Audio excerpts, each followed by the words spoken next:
তো welcome back to my channel Dolly Karmakar blog. দেখে নাও, এখানে হচ্ছে সরস্বতী পূজা। আমাদের সরস্বতী ঠাকুর এসে গেছে।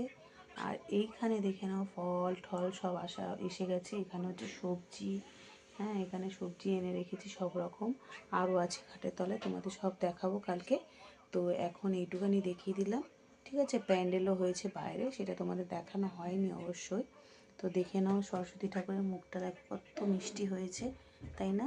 তো দেখো খুব ভালো লাগছে কিন্তু সরস্বতী ঠাকুরের মুখটা, তাই না? ঠিক আছে, ভালো লাগলে অবশ্যই একটা লাইক করো কিন্তু। দেখো আমাদের আবার সরস্বতী পুজোতে জোড়া ইলিশ আনে। তা তোমাদের দাদা দেখো আবার এখানে চিংড়ি মাছও এনেছে, আবার ইলিশ মাছও এনেছে।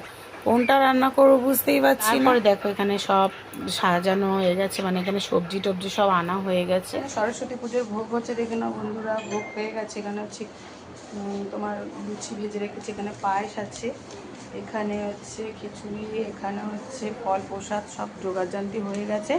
কিন্তু ঠাকুর মশাইয়ের এখনও পাত্তা নেই। ভালো লাগে দেখো তো, ক্লান্ত হয়ে গেছি এখনও এত কিছু রান্না করার পর। আর দেখো সকাল থেকে তো উপোস করে রয়েছি, তাই এখনও পর্যন্ত ঠাকুরমশাই আসার নাম নেই। ভালো লাগে বলো তো তোমরা? দেখো অসহ্য লাগছে, কি এখন কি করবো বুঝতে পারছি না। ঠাকুরমশাই যে কখন আসবে কে জানে। পাখাটা বন্ধ করে দে তোরে। গঙ্গার জল এই যে এটার মধ্যে দেখ একটুখানি আছে কিনা।